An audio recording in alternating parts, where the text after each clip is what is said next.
Track Talkers is live. Welcome back, everybody. We're going to get right into this thing.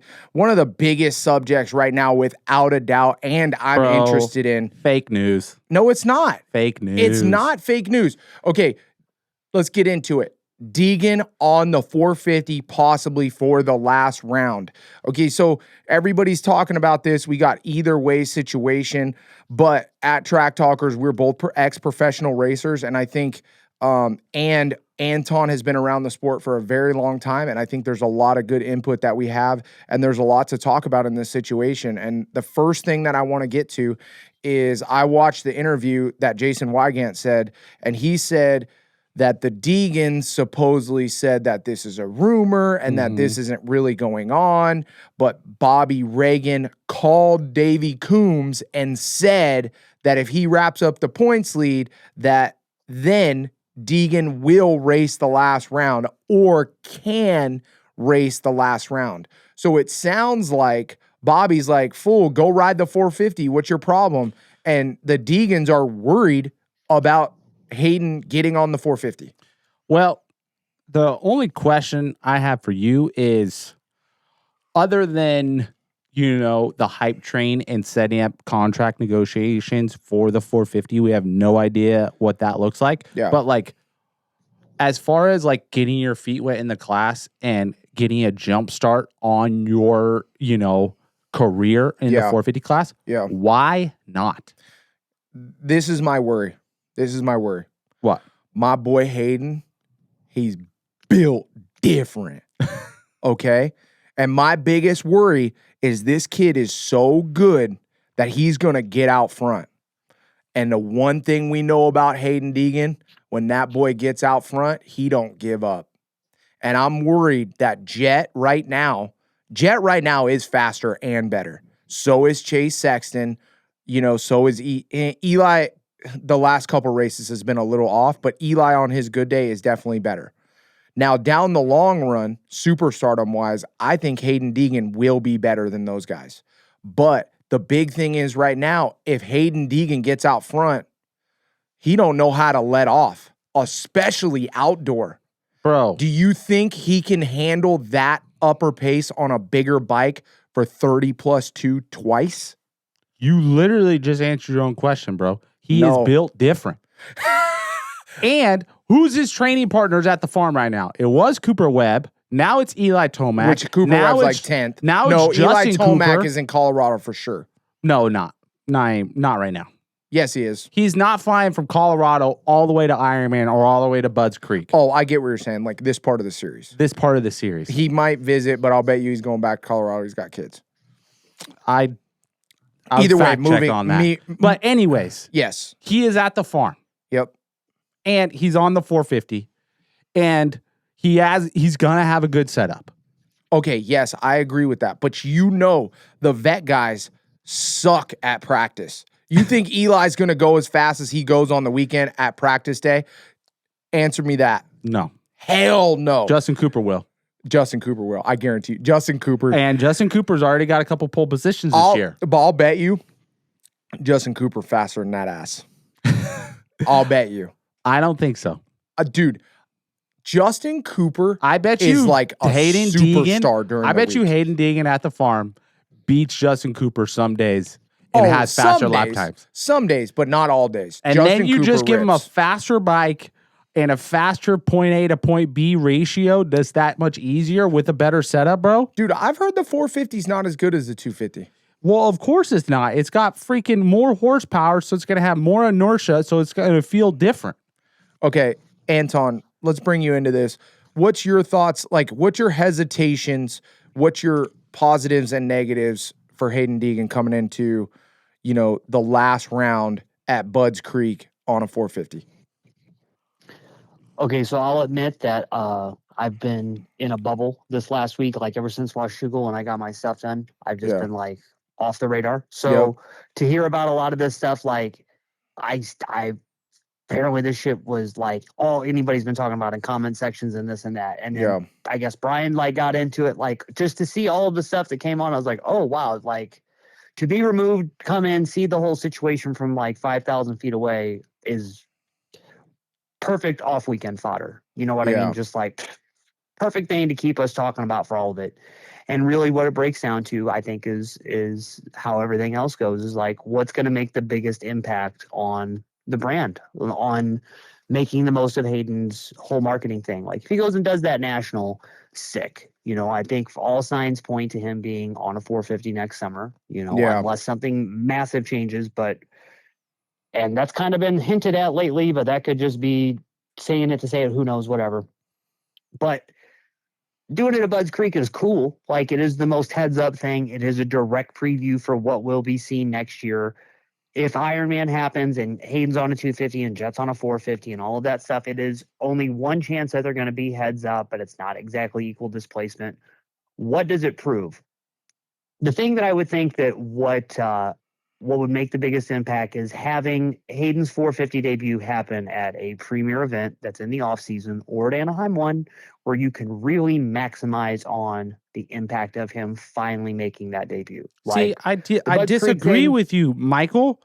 Like, I think no, hey, on selling it though, I think on straight up head. I agree with Mike. Nothing makes anything as a straight race fan.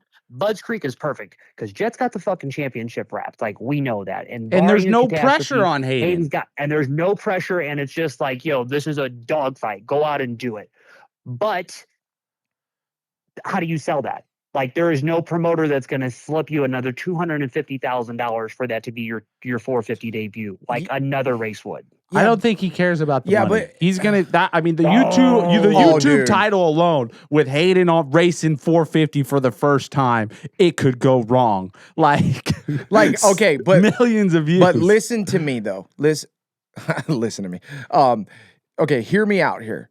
So this whole conversation, I really wanted to bring up because I want to get in Brian Deegan and Haiden Deegan's head. This is what we're trying to do. This is what this episode's really about, is that breakdown of what is Haiden Deegan and Brian Deegan talking about right now, because they are going back and forth like a mofo right now.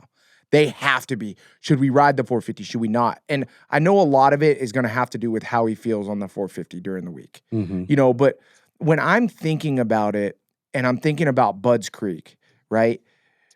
It's a not pressure situation for Jett, and it's a not pressure situation for Haiden to just go in there and relax. But why would you want that? Bro. Why would you want that? Dude, what have we figured out with marketing, with life, with Anaheim 1, dude? It's all about the buildup and the anticipation, and there's not enough, dude. If we get an announcement at Anaheim 1 or right before the season that Haiden Deegan's riding the 450, and then we build it up, that's better odds for Haiden Deegan to do good than any other chance. Right now, Jett Lawrence is fucking firing. And by the end of this season, he is going to be so fucking fast at Budds Creek. It's insane. If there's a time where that man can put it down, he is going to put it down. Chase Sexton and Eli, they're going to be the best they've been all season at that last race. The championship's gone. They have tuned their bikes the whole 9 yards. You said it on the last episode. Deegan goes West Coast 250, takes the whole East Coast to get ready on the 450, build the hype, and make that mofo Jett Lawrence nervous as hell and make him think, how fast is Haiden Deegan going to be? Don't let him go to Budds Creek, whoop his ass by 20 seconds, come into next year and be like, dude, I got this kid. I smoked him. But on the other hand of that, you got to think Brian Deegan and Haiden Deegan are also thinking, maybe that's what we want. Do we want Jett Lawrence underestimating us? Okay, what side are you picking? I'm not picking a side right now. I'm trying to lay it out on the table so we can really understand what this situation is. Well, the situation is that if Haiden wants to race the 450, he's going to race the 450. But my look at it is my favorite movie, Team USA on Disney, the hockey team. Okay. They play the Czech team. Yep. A week and a half before the Olympic Games to get into the best team and to feel the best team, to feel the speed. I love the way you're putting this because it's making me make sense. It's making sense in my mind. Before it's making you sense. Fight for a championship, yeah, or before they fight for a medal, they felt the speed, felt the strength of that Czech team to get them ready. What would be, in best case scenario for Deegan, go out on the 450 a little unprepared at Budds Creek, go feel primetime Jett, primetime Chase Sexton, primetime Eli Tomac, feel the speed. So then when he's getting ready for the 450 next year or getting ready on the lights class, he's just thinking about the next level that he's going to be and not even thinking about the 250 class, dominates the West Coast, goes in the 450 next year, and he's ready to go because he already knows the speed. Dude, you're talking me into this right now. That seems like the best situation. It really does. Anton, what do you think about that? Go get a little teaser that has no championship implications on it. What do you think about that, Anton? No, I think like what I was wrapping it up when Ty kind of was trying to lay that out. I completely agree. Because, like, as a race fan, who doesn't want to see that? Like, when Ricky dropped down in the 125 class, and although that's, like, really the only instance or the most recent instance that we have of it being, like, going for broke, a big thing, that was sick. You know, you never kind of see that back and forth of it. And the last race, everything's wrapped up, like, all good. I would love it. I would love just to have that teaser of, like, wow, what are you going to get? And because then that not only gives us a chance just to figure it out, but then that gives the sport 6 months to figure out how do you build this for next summer? How do you make Paula just the shit? Michael, imagine this. Imagine if Deegan does get fucking whooped by 20 seconds. And then now all of a sudden everybody's like, see, Deegan, you aren't fast enough. You aren't the one. And he just has all these chips stacked on his fucking shoulders for 6 months. Just working at the goat farm, just ripping heaters, and then comes out to Paula and fucking wins. He ain't winning Paula.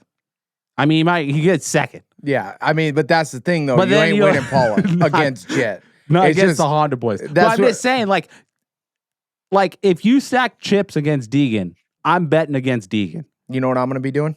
What? I'm going to be sitting back, sipping some Twisted Tea, watching this whole thing unfold. We appreciate you guys, Twisted Tea, the ones sponsoring the show. But yeah, it's a difficult situation. But imagine, really like hating Deegan in the underdog situation, or like people saying that he's not the kid anymore. Like, imagine how hard dude, he loves proving people wrong. I know he lives for it, but dude, you live for it at the same time, but it's gonna suck so bad for Deegan to get smoked by Jett. No, I don't think so. Dude.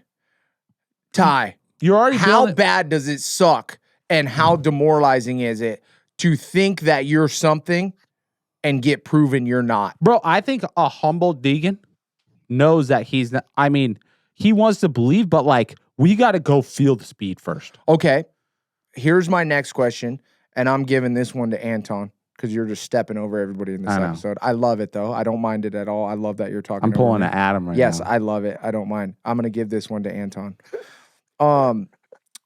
Okay, so Anton, the whole Deegan situation, can Deegan, like, how do I want to put this?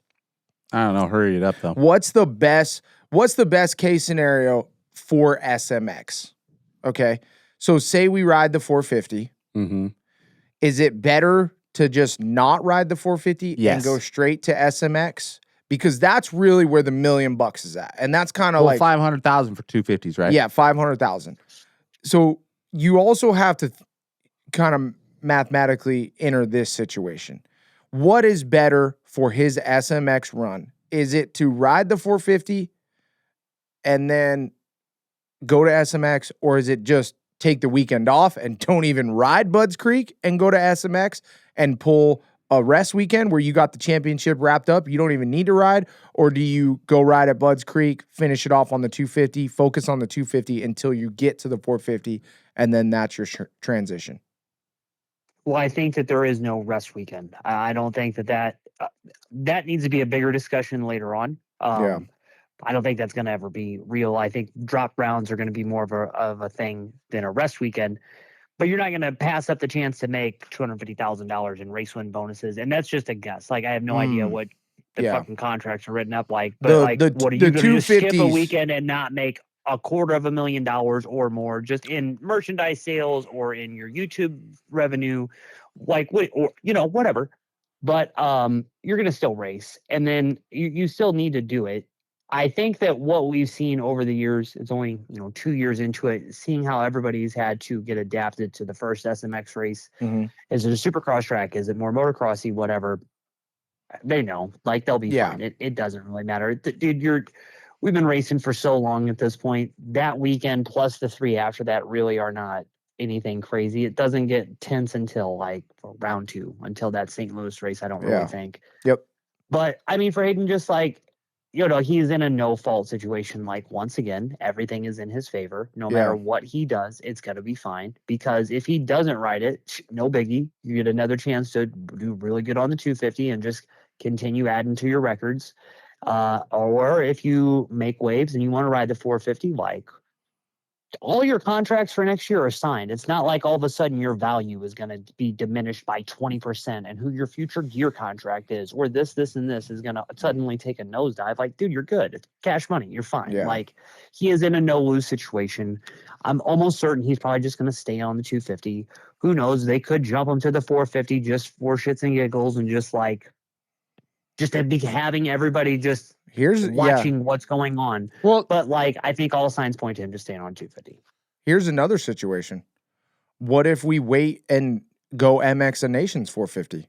Well, that's what I was thinking. Just going last round at Buzz Creek 450, SMX 250, and that MX really and Nations takes, on 450. That really takes the pressure off, and that just puts him. Because I think he really has a point to prove by wanting to show he is the best 250 guy in the world. Like, if there is a chance if that is his last 250 outdoor race, wouldn't you want to win that?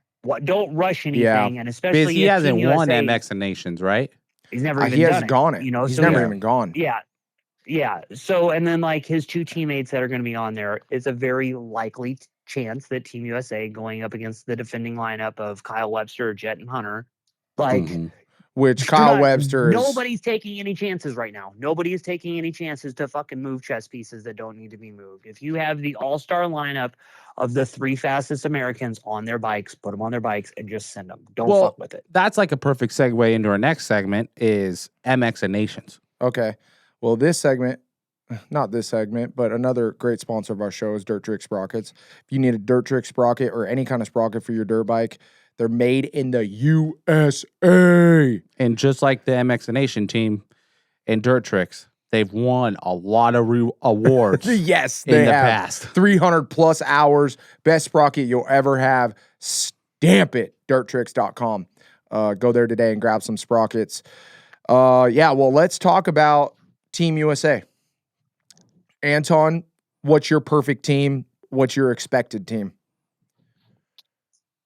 I think the perfect team and the expected team are the same team. And that would be just based off of everything lately, be Deegan on the 250, Chase, and Eli. And I think, that's the lineup that we've been wanting for years. And I think that's the way all signs are pointing. Okay, so we got Deegan. We got Deegan, Chase, Eli. That's the dream team right there. Fucking A, right? Ultimately, yes. Yes. But what is with bike changes? Yep. We've seen how that puts a damper when Chase was going from Honda to KTM that one year. He said he couldn't do it. Okay, so what's our option 2? We do have Ken Roxon now. In America? Justin Cooper. Yes, we have Ken Roxon as an American, but Justin he Cooper. won't. Yeah, it's going to be I'd rather Justin. have Justin Cooper. I do. Dude, after SMX, Kenny could be fast and fresh. Yeah, but J Coop is for sure the option that should be. Look, what about this? Cool, we're forgetting too. I'm sorry to talk over you again, Michael, but like, no, you're not. Aaron Plessinger, prime Aaron Plessinger at Thunder Valley, dude. I would take fucking Aaron Plessinger at Thunder Valley, bro. Almost over fucking Chase.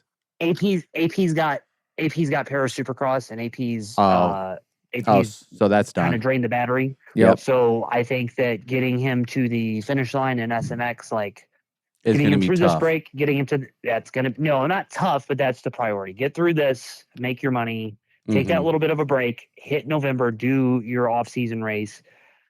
When Aaron went to Paris, or when he went to France, when he went to Ernay in 23, Mhm. he just flat out said, he's like, yo, that was it. That's all I had out there. Like, second moto, his last race of the day, he's like, that's all I had. And it was hot that day. Like, I will totally give him credit. That had been a tough weekend. It had been a lot of racing. His first time out of the country, all of that. And then last year, he did a great job doing what he needed to do and everything. But again, like, a long season caught up to Aaron at the last race of the year, and what you could argue is like his most important feeling race and all that. So I don't think that AP is really a factor in it this year, just based on everything that's gone on.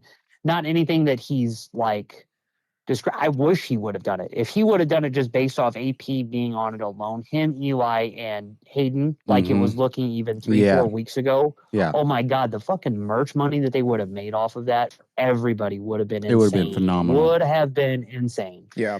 But yeah, I think that Jacob is the next most likely candidate to be on your 450. The 250, who's you're going to be your backup on that is probably the biggest thing. But this is the all those star guys, so it doesn't matter. So this is the real option though. This is my realistic options for backups. Moseman's hurt, right? Is he coming back? I have no idea. We have no idea, right? Do you know anything about that, Anton? You're not going to take. I like Michael a lot, but you're not going to take the risk on Michael. Okay, so so this is really our lineup that we have to choose from in my eyes. We got Deegan, Chase Sexton, Eli Tomac, Ken Roxon, Justin Cooper, RJ Hampshire, Garrett Marchbanks, Hammaker, and Levi Kitchen. Well, I could see Garrett racing a 450 for that. Garrett could race a 450. You could move Deegan up to a 450 with Chase, or you could move Deegan up to a 450 with Eli if Chase can't run. Okay, what about I would just assume Eli and Chase are not Eli going and to Chase, MX. You don't have to worry about any bike changes. They're going to ride their shit. Like, they don't even that worry late about into that. the season? Yes, they're going to ride. Fine. They're riding their bikes. They're riding sure. the bikes that they've been on this year. They will not make that change yet. Oh, okay. Well, then, I mean, that's a really good team. If it's Eli, Chase, and Deegs, we're going to win. Yeah. Especially at Ironman. Yeah. As long as we don't have some sort of mechanical failure or some shit. Well, I mean, yeah, you better knock. The big thing is, like, is Chase and Eli going to do it? The first backup we move in, if Chase is out, is going to be Justin Cooper. We got Eli, and Eli's already going. Justin Cooper fills that spot super easy. Let's just say Deeg doesn't go. Okay. Who's our backup? Do we put RJ on a 250 then? Do we try to put RJ Hampshire on a 250? Back down to a 250? Almost, yeah. He's your best option, right? That's Deegan's backup right now. I mean, RJ Hampshire has ridden better than I've seen him ride ever. And they got 250s ready to go. Yeah. They should on the at lock. least. Right? Yes. Michael, what's your backup 250 guy if Deeg does it go? Marchbanks. Really? But yeah, I mean, Garrett's a tough starter. Here's RJ's thing. RJ has been so good on the 450 to make him drop back down and then be on the 450 again. Like, RJ would do it. RJ would do it in a heartbeat. You don't even have to worry about that. I know RJ would. Garrett has the potential and like he's a little manimal. Like he would totally put up a fight in any class. Like he would not be afraid to eat roost from a 450 from anybody. I know. It would just be tough because he's already a tough starter against 450s. Or I mean, against 250s, and now you're putting him again. Like half the class is on 450s. Yeah. I don't. Hammaker's another one, but Hammaker's he's so beat up. He's so beat up right he's now. so roached.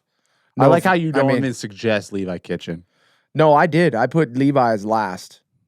And Levi could turn it around, dude. Levi is one of those guys.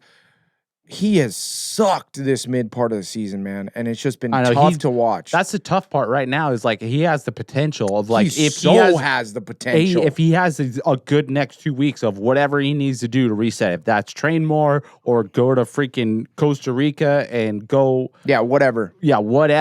But come back and be ready to race these next 3 rounds. He could go freaking bass win. fishing. Yeah, whatever you want to do. Whatever you got to do, bud. Well, I mean, obviously he's in California, so Mitch Payton put the whip on that ass. No, I think he's in Florida. Well, he was in California doing starts. That's what I know. Well, yeah, because his ass needs to get off the gate, and he knew he needed to get some work done. And Mitch is like, "Hey, boy, I got you a one-way ticket to California until we figure this out."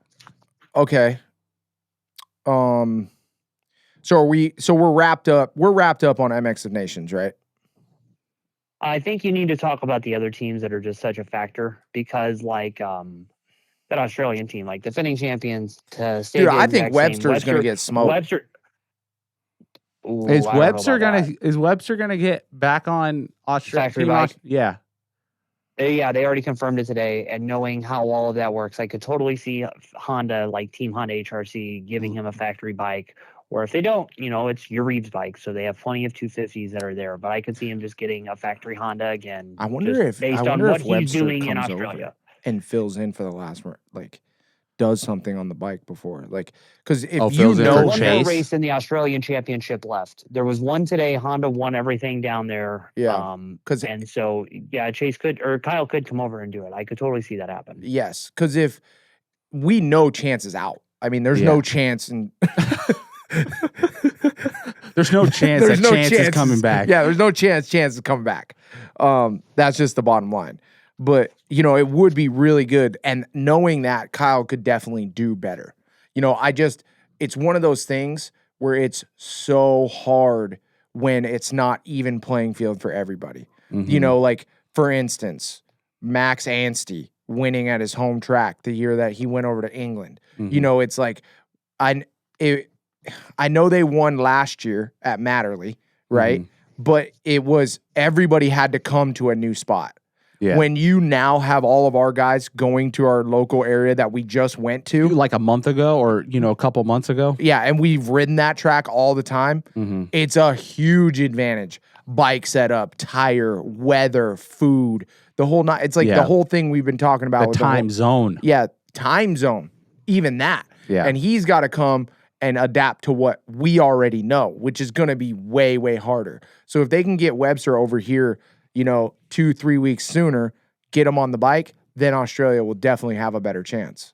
Mm-hmm. But I don't know. I mean, yeah, it is what it is. Honda America probably has no problem with that, but that just seems weird to me. But I guess it's not, right? Do you guys know any other what are the top 3 teams? Other than Australia and USA. France, right? France. Yep. So that's going to be Tom Vial. Is it? Yeah, it would be Tom Vial. Vial's been part of it for so many years. It'd be Vial. He just stays here. And then who else is on Team France? Gosh, how come I can't even think of anybody? The 450 guys? Yes. Gosh, I should so know Probably this. Renault or Fevre. Okay. Unless I would need to look at GP standings, I'll admit, because I haven't looked at that lately. So one of those guys or both of those guys could easily be. And then Hurlings is he's pretty much fucked, right? Because he's on gosh, what's Hurling's team? Where's he from? The Dutch. Yep, and I don't think they have a great team. Calvin Verlanderen. They got a pretty good. It just depends on how healthy everybody is right now. Because Coldenhoff podium today. Oh. Yeah. Is Coldenhoff still he's coming over? Is he still coming over, Michael? Coming over for what? America. MX of Nations? No. I thought Coldenhoff was coming over full time. Really? I swear Where did I hear that rumor? I swear I heard that rumor too. He wanted to come over here. Mm-hmm. I don't know. I because he's racing a KTM or a Husky right now. No, he's a Husky. No, he's racing he's on the Fantic. Yeah, Fantic. He's on the Yamaha. He's on that Yamaha. It's it's literally a Yamaha. It's called a Fantic. Why do I think of Coldenhoff racing a Husky? Was that 2 or 3 years ago? No, because he raced a Yamaha forever. You're a squid. Okay. I know. Anyways, yeah, I mean, realistically though, when it comes down to it, Ty and I are not cultured as well. But regardless, What do you mean culture? Australia, I wish I knew the European riders better. That's not true. I wish I knew the other guys that were going to be on the European bikes. I know the top guys that are going to be on their bikes. You know what I mean? Mm-hmm. Like, I know who's going to be leading the team. But obviously, Australia is going to be our direct competitor. And France. Yes and no. I mean, I don't think France is going to Are be we a as little competitive. worried about like how shitty Eli and Chase are at starts? No, Why do I feel like not Europeans? here I feel like why do I feel like Europeans are a better starter? because better they have starters fucking than tricked out bikes. I mean, it's facts. I don't know what else. I don't know what else to tell you. Either way, we can't figure out the ECU settings. dude, it ain't the ECU, and that's what I want to get into. Okay. I just pulled up the results from today at Czech in Lockett. Perfect. Febvre, French rider, went. He won Moto 2. Let me find the overall shit. Sorry.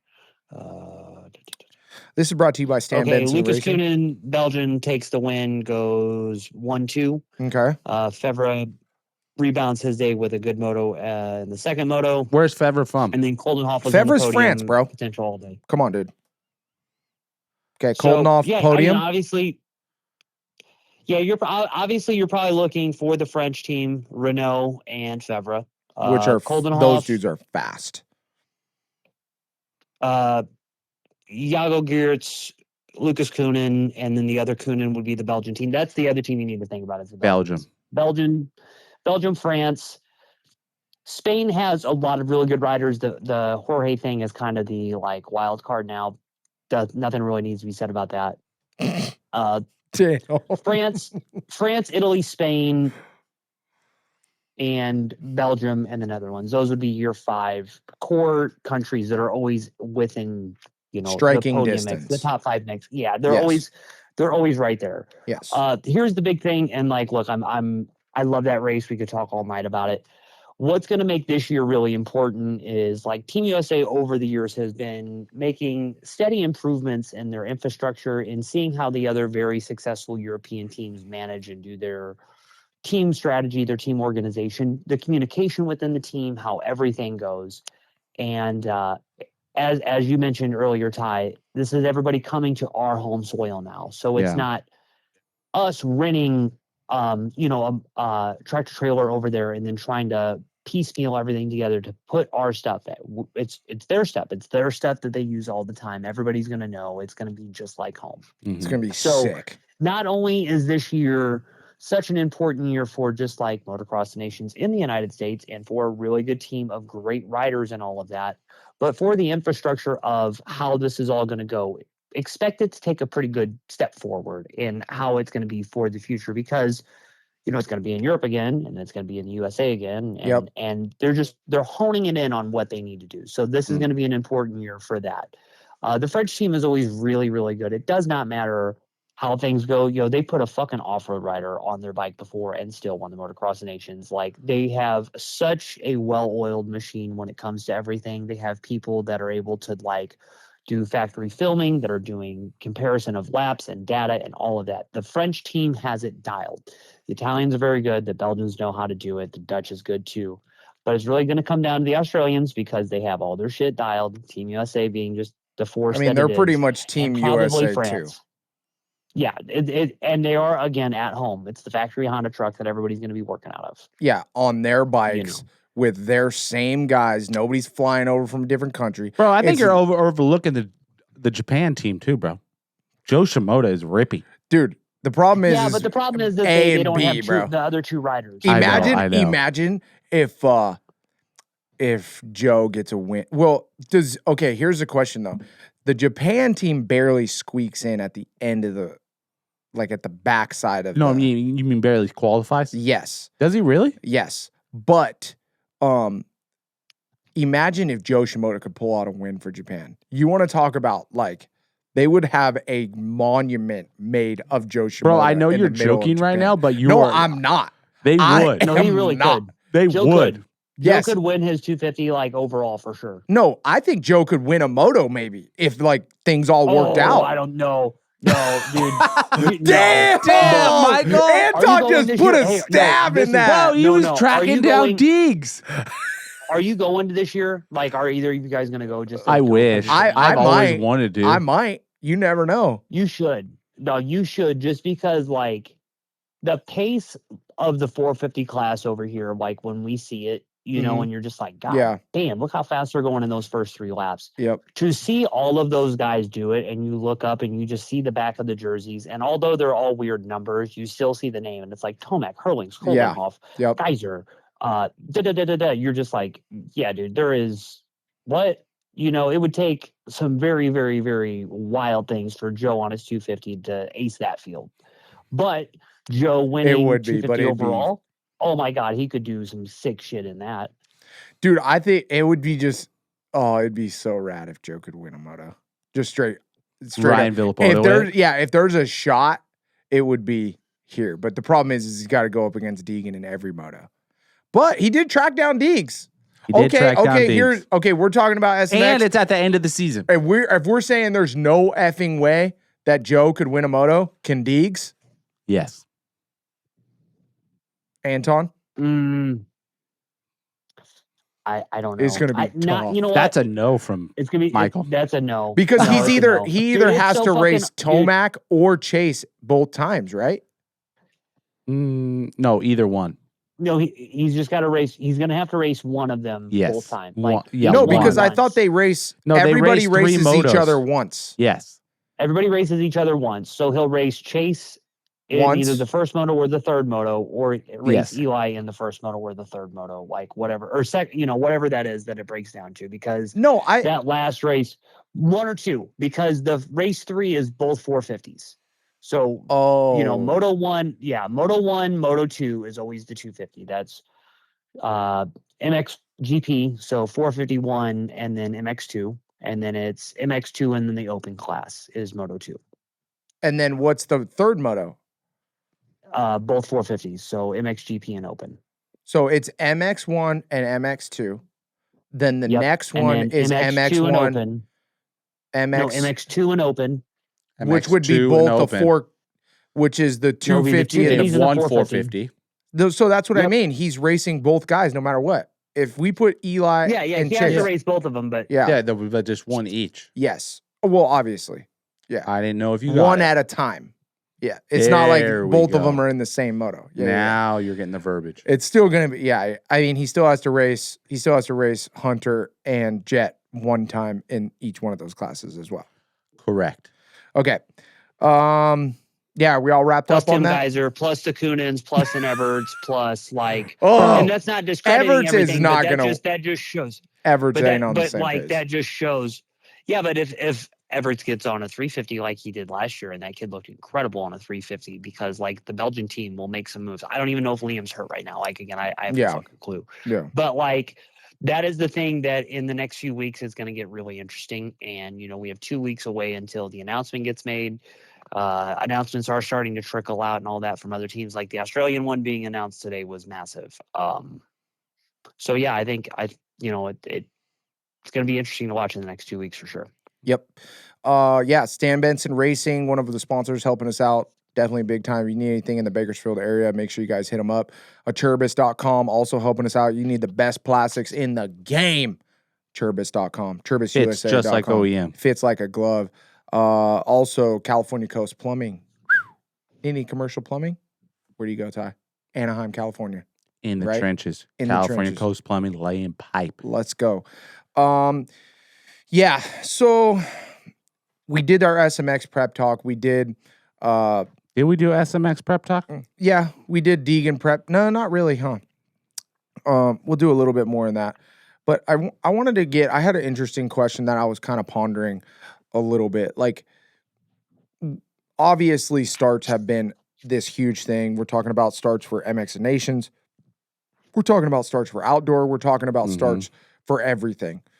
And obviously we have seen the Honda starting to get up front a lot. And there's certain people that are good at starts as well. You know what I mean?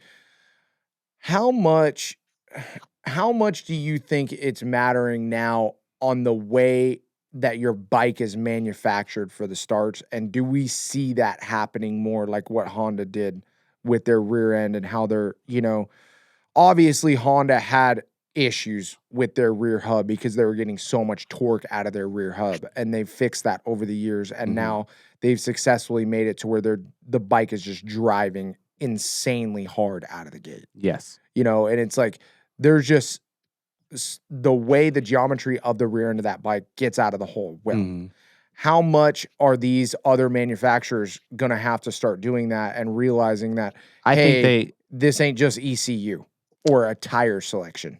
Well, I think they look at it, but also there's a balance in everything, right? So it's like, we kind of want to make the bike good at starts, but we also don't want to take anything away out on the track, and where that balance is. I don't know, dude. I don't know. If I'm a bike manufacturer, that's not true, because you're not really setting it up for the pros, right? No, and everybody that's buying a dirt bike is not going to go do starts at a competitive race. Yeah. So it's literally a factory thing. That's why you have a start map. That's why you have a whole shot device. To manufacture or modify your bike to be better on the gate for those 15 seconds. Yeah, but we all know that everybody thinks Hondas get good starts because of Jett and Hunter. Yeah, but that's probably also, they can look at the data of the starts and apply it and execute that on the gate. Okay. Like, did you see the start graph on Steve Mathis against Hunter Lawrence's start? You mean against Jason Thomas? No. They put a power curve graph of Steve Mathis and how he was at 75 instead of 100. Yes, and then he put Hunter Lawrence, and you could just see how much smoother Hunter Lawrence's graph in between shifts, and the RPM's not dropping, and it was just a smooth, gradual climb that Hunter Lawrence did. And then, it was a drastic situation, right? Steve is not a professional at starts, but his graph was going up and down. Yeah. On and off the gas. Yes, not smooth. but like, how many of the riders are out there that can look at that and be like, okay, I could fix this, and then that's going to mean X better at starts? Well, we know Eli Tomac is able to do that. Yeah, but that's what I'm saying. Like, we're talking about veterans and 450 factory teams and stuff like that, where you have Levi Kitchen probably doing the same thing now the last couple of weeks, because he has to go back to the grassroots and break down his start technique and get better at starts, because he's just plain sucks right now. Yeah. And the reason that I bring this up is just because I feel like the more we get into advancing our sport, the more we see these superstars coming up, the more competitive everything has gotten. You can just tell the starts are getting more and more and more important. And it was like, even when I was a kid, even Dad told us, you got to get the start. You got to get the start. Everybody knows you got to get the start. And that was like, you can only control the race out front. Yeah, or the safest place to be is out front. Yeah. And like that, we've known that our whole entire shit. Yeah, we've known that our whole entire career. And now we're seeing it get more and more and more and more and more important. Well, and then you have this guy Jett that can turn it up. It's not even really Jett, dude. It's really like Hunter's been just lights out. I know, but when you have a good competitor or such a good rider, it just makes it that much steeper of a hill to climb to get to him and to pass him. Yeah. Okay, so I guess the question for both of you, and Anton can answer first, is how much do you think these manufacturers are going to be pointing towards, making the back of that bike a better starter? Because obviously the ECU mapping and, everybody who's like, oh, I have a start map, that shit's dumb. Shit don't work. Doesn't work. I've tried it multiple times, and that was obviously an older version, but there is no just drop it, go for every dirt. It don't work. When you go to Washougal, it's going to be different. You go to Ironman, it's going to be different. Unadilla is going to be different. But bro, Southwick's going to be different. You're talking about the premium of the start maps that you could ever do, and they're probably looking at data on press day, doing a couple starts on the traction and adjusting it that day. They do it. What I'm saying is there's no automatic. Go ahead, Anton. Yeah, Adam. No, have you seen where Honda does the starting grade start in the pit at Supercross? Yes. Before they even go to the starting line. Yes. Like they're doing it everywhere. Yeah. So like all that stuff that you're talking about, yeah, because they'll immediately come back and be like, what to do? Okay. And let's fix this. But as much as it is about the bike, it's the rider that has to execute all that, because I think this is something that I've thought for years, especially in the last little bit, as I've heard so many people talk about. I did starts this week. I've been working on starts, been doing starts. Have you ever heard about where in other sports a guy gets like in pitching, they call it a guy gets the yips and he can't throw the ball the same way that he used to, or a golfer isn't able to like do the exact like technical putt that he used to? Yeah. Because they're so in their head on, oh my God, I execute this, or my hand grip wasn't this. Mm-hmm. I totally 100% believe, and you cannot talk me out of this, that other guys that are on the starting line in the 450 main event have not gotten their version of the yips and had to reinvent the wheel every week, and then starting blocks, this, that, like, come on, man, you've done a million starts your entire life and you're still trying to find the perfect balance of it. Yeah. bro, I mean, the hard thing is though, let me talk. No. Yes. The thing is, dude, that there's the point of the start map is there's never going to be a start map that's going to get you the whole shot. No. There's rider implementation. Well, and that's where we need to share with where I was going with this. And we need to share the knowledge. The map, the start map is only good until you hit third gear. And as soon as you hit third gear, doesn't that thing just go away? That's how my start map was. No, the start maps that we were using were like an X amount of seconds.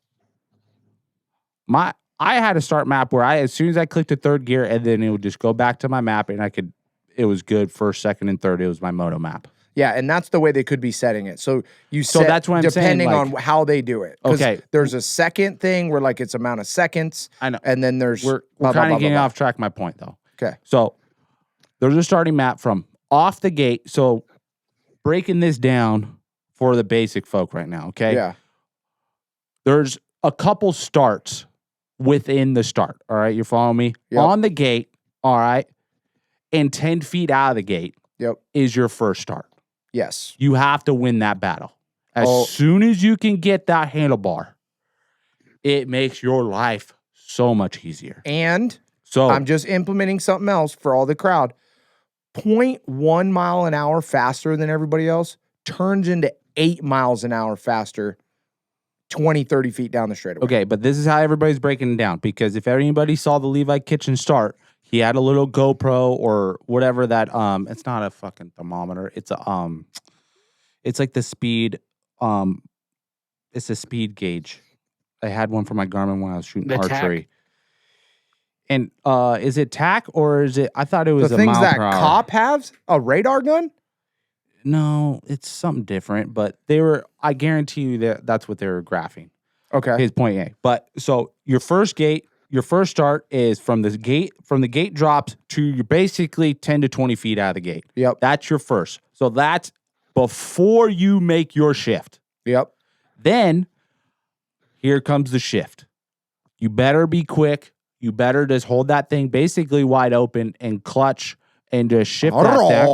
And then, so after you won that first battle, so after the 15 to 20 feet, then here comes your actual hole shot. Coming into the first corner and having enough confidence. Balls is what Dad used to call it. Yeah. Balls, confidence, huevos, whatever you want to say, to take that first corner and to be a dickhead and be like, no, this is mine. If anybody's in my peripheral, I'm literally going to push you into the banners because I want this whole shot more than anybody.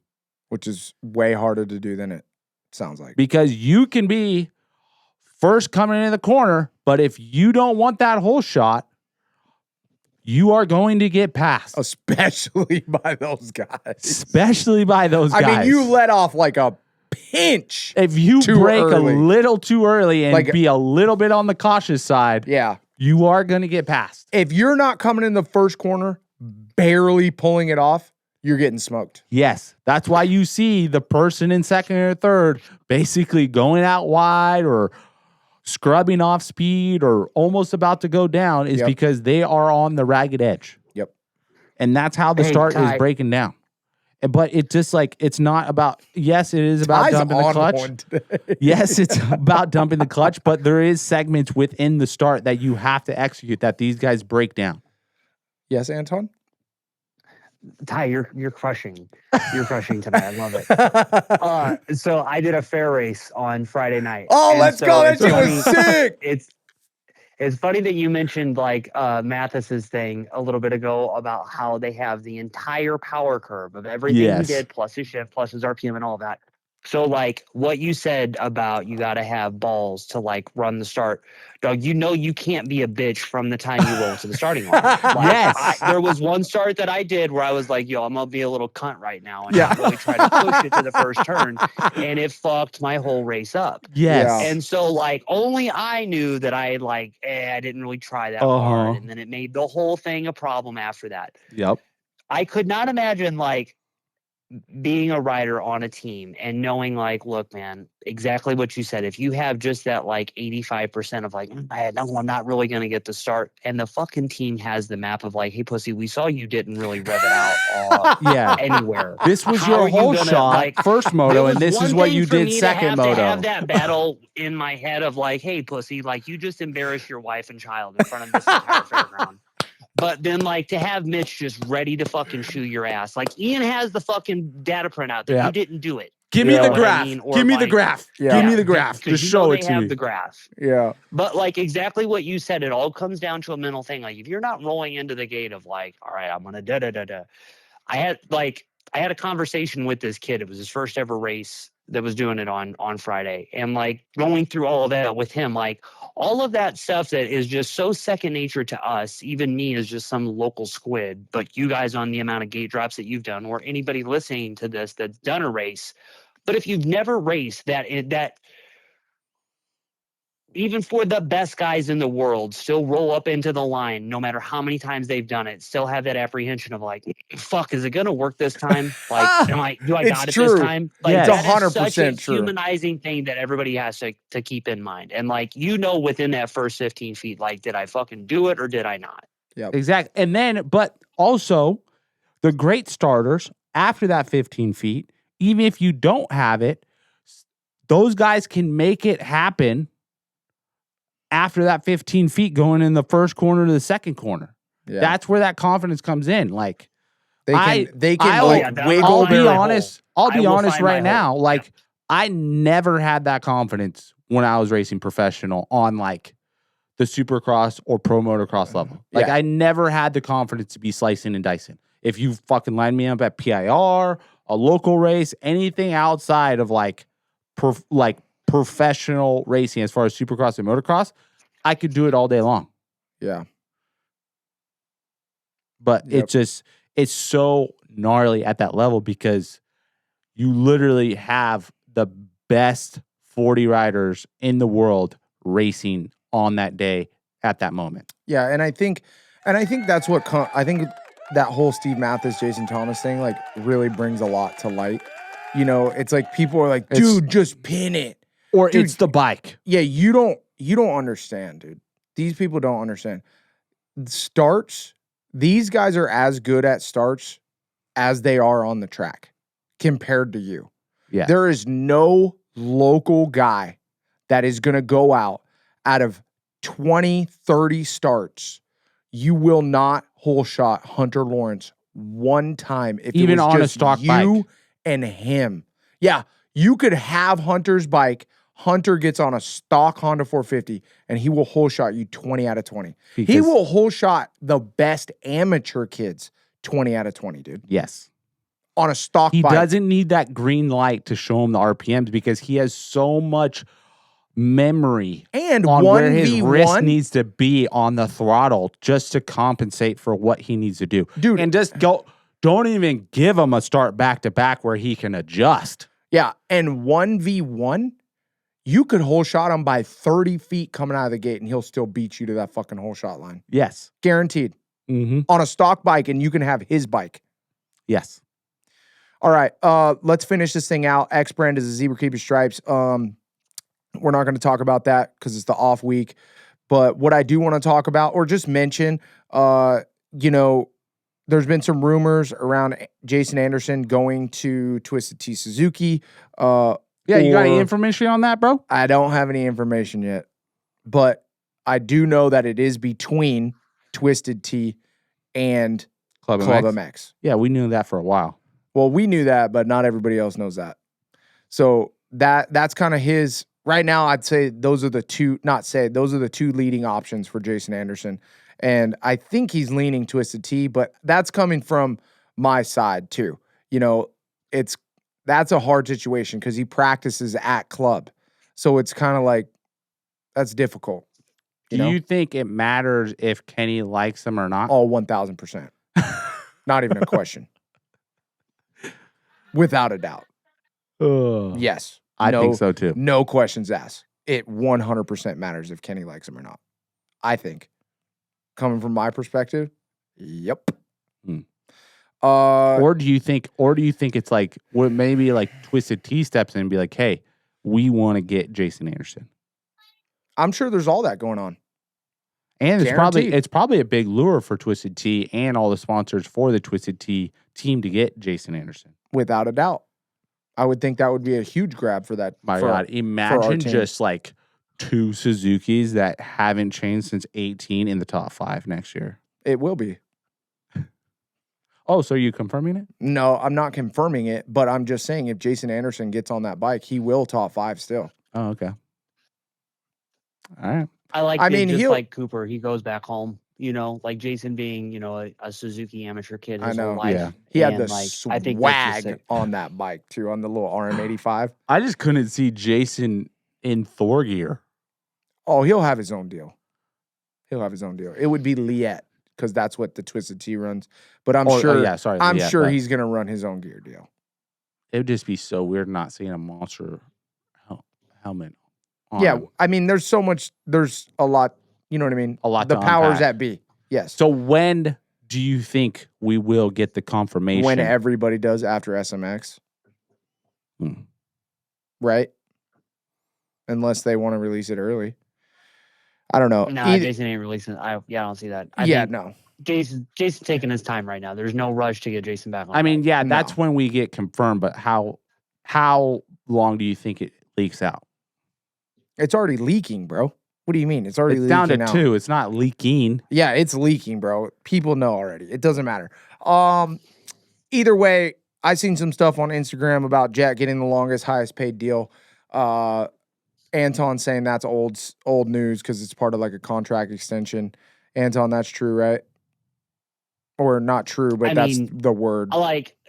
As everything is, I know, I've heard about this like longest deal been signed for about a year. Yeah. Like either around the end of SMX last year or off season, something like that. Like this is nothing new. And it just kind of reconfirms Honda's racing strategy. Like you guys were mentioning something earlier about just how Honda's whole shot thing is. Do you remember that the ad campaign for this new bike was absolute whole shot? Like they know how good the bike is just off the start. So Honda has very much made sure that they are not going to let that kid go. I know everybody always thinks they let MC go, they let Ricky go, Whoever's running Honda right now is not doing that because, like, even through everything that Marc Marquez went through and everything that Ken went through, they still try to keep those guys. They're not really trying to do this, like, run anybody off thing. Yeah. If you become a Honda brand loyalist and you do the thing forever, why would you not ever want to change your dynasty? Ride one brand forever. The shit's good. Stay on it. Yeah, you show up to Red Bud and everybody wins when you show up. Let's keep the ball rolling. Yeah, I mean, Brandon Wilson, freaking Lars, everybody over there, Joe. I mean, everybody over there is just top notch. For sure. Yeah, top notch. They know what they're doing. Yeah, they would be. It is crushing right now. It's funny because after Washougal, I was talking to Hutch because Hutch and I both happened to see the Jeremy Hand crash like live and in person. And it was the craziest shit we've ever seen in our lives. But we were talking about how the day went. I was like, good day, Hutch. And he's like, yeah, you can't win them all. And then he had a pause and he's like, but we did one time, so you can. And so like they are just firing. They are just firing. They have everything dialed. There is no hiccups. There is no turmoil. There is no nothing in that truck right now. It seems like a lot of fun at the Honda truck all the time. Bro, they not only they won it all, but they got second too. Like they won both and got second. Pretty wild. Yeah, cool. Anything else, boys? Anything else you guys want to touch on? I think that's pretty solid for the off week. Good luck to all the Loretta kids. Yeah. Starts tomorrow. A lot of stress. Or starts today when the podcast comes out. Yeah, don't put all your marbles in that bag. Try to do your best and go out there and crank it and smoke everybody. But if it doesn't end up well, it's not the end of the world, folks. Nope. And good luck in the mud. Hug your dad. There's like hug your dad. Yeah. Hug your dad and thank him for the check. Yeah. Yeah, because that man not only just paid up for you to get there and your golf cart fee and your camping fee and all your food, but that man did also probably have to hit out 4 or 5 Wi-Fi passes for your phone, his phone, your sister's phone, your mom's phone, iPad. Oh.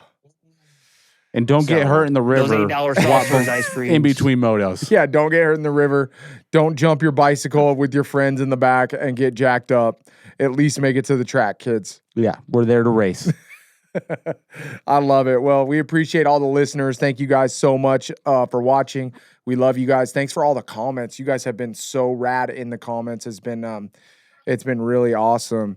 Addie is working on getting it up on Apple Yeah, Podcasts? we are. Yeah, Apple Podcasts And is Spotify podcast. No, it was up on Spotify. I figured out the whole Spotify thing, so that was cool. But the Apple Podcast thing has been giving me fits. I don't know why. I don't know if I need to export it in a different file, but the way I was doing it before, long story short, was working, and now it's not. So we're getting that figured out. Yeah, congrats. How'd you do this weekend, Anton, at the race? I mean, I didn't get landed on, like I almost, got landed on one start, so that sucked. No, it's fun. I really would love to explain the story, and I am going to do something with my little course heading thing about it, like a full blown deal. Yeah. But it was, dude, it was the dream weekend. Like, you guys have had Anaheim 1, and you've had that experience and all that stuff. I'm not bullshitting you. That was my Anaheim 1. Let's go. That was my dad. My little brother got to come see me. One of my best friends, like a dude that was in my wedding, was like joking with me. A bunch of other people we know. Yeah. It's all these kids that I grew up with, or all these dudes that live in my neighborhood that I see around, and I know that they ride, but I never get to ride with them because I'm always at the races every weekend. Yeah. And dog, it was the most county fair ass track. Like, we were not allowed to touch the front straightaway or the bank turns where the stock cars go, because that is hollowed ground. Yep. But our little rock solid 2-3 doubles, the one big ski jump, the 2 rollers, the rubber band start, it was literally a medical the rubber band start. I love it. That's awesome. I love it. But as I said earlier, there was so many kids around that was, they ride, they go to the practice tracks that are around here, or they have, farm fields or something that they get to go ride, but that was their chance to go race for the first time. Yeah. And that was awesome, to see them get that excitement, or to see the little kids in the 65 class or the 50 class, and their aunts and their grandmas and grandpas and everybody they know is in the grandstands cheering for them, and they had the lights. Do you remember that shit, Ty? Yes. It's awesome. It was so awesome. And I to see that, to have everybody I love there around, just hanging out, there was no pressure. I rode like shit. It's fine. I got second. I rode like shit. I got second in the open outlaw class, which was the vet class and the D and the C class and all that stuff put together. That's perfect. And the kid that I got second to is a kid that I've been riding with since I was 14 years old. And his dad comments on every moto video channel everywhere. His name is Mike Olson. Mike is the coolest moto dude there is. I love it. And it was perfect. It was so sick. And so the fair racing thing, you boys did it. Adam, you went and announced that one. Yep. Just around you guys. Yep. But man, it has just such a perfect little presence in our sport. I know that we all just fucking lose our minds talking about Supercross. How are we going to make the thing bigger? How we this, how we that? But Dog, does it fucking beat everybody rolling out in like some 2000 Chevy with a 2017 Honda CRF 250R in the Yep, back? with and, some like, fucking you don't wanna electrical embarrass tape yourself in numbers front of and your mom. shit. Yeah. Yeah. And your friends, you want to look Hey, cool as shit. Those and are if the you people win, that keep Yeah. in the sport going. yeah, and if you win, dude, you're like the local god, bro. You're like the You got local bragging king. rights for a year. At least. Yeah, well, congrats, dude. I was super happy to see you and the fam on all those photos, dude. That made me smile ear to ear. Yeah, we I do appreciate we that. do have That a was we do have a nuts. little special guest in the studio. Keith, come wrap around with Ty right there. Keith runs the 222 Ranch motocross track. No, just sit there, Ty. We're just gonna end the show. Just stand up. Just say what's up. This is Keith Paget. He flew in with Ty. Yes. Oh, Ty flew. Yeah, Ty flew in his Yeah. plane. So Ty came down from Fresno with Keith. No, stand over there by Ty talking to the Right microphone. behind me. Right behind me. Where's There we go. 222 Ranch at, Keith? It's up in Bass Lake. Oh, sick. Ty built the track, right? He did. Um, Did a very good job. Yeah, it's private track, really cool place. We've known Keith for a very, very long time, family friend. We grew up with you guys. We grew up with Keith racing. We've raced a bunch of stuff in Mammoth, and yeah, we're just really grateful to have him in. And yeah, we appreciate you, Keith. Appreciate you bringing Ty down. Of course. Hell yeah, we appreciate it. Yeah. Hey, Keith, can I ask you a question real quick? Hey, ask him a question. What's it like to be the guy with the spot? Like, now that I'm getting older, no, this is no bullshit. This is like a genuine question. Hey, put your Over head the down a years, little I've bit. gotten to ride some private tracks. Like, I went to North Carolina one time. This guy had a sick spot that was built in his backyard. I live in the middle of the cornfields here in Illinois, so a bunch of people have trails or little backyard tracks or whatever. And if you're like friend of a friend, you can come over. But like, how cool is it to be the spot where you're like, my friends are coming here and I have this to dedicate for everybody to come ride their bikes? Because it sounds fun. Like, probably stressful as hell, but it sounds fun. No, once they sign the waiver, there's no stress. No, That's it's straight good. up. Actually, it's really fun because there's some up and coming rippers in the local area, North Fork area and all that. And they'll come out and they'll practice before races. So, yeah, it feels really good to be able to provide that for them. And about, I don't know, what would you say, 6 to 10 times a year when God decides to water it perfectly. Yeah. It's just behind Zaka Station in my book, and that place was the best I ever rode. Yeah, Zach, we were so spoiled. Oh my God. I mean, the years that we had there were just truly unbelievable. Pour one out. Yeah. Well, cool. Yeah. Thanks, guys. Thanks, everybody. Thanks, everybody, for watching. We appreciate you guys. And shit, dude. We'll see you next time. Like, comment, subscribe. Track Talkers. Peace. Deuces.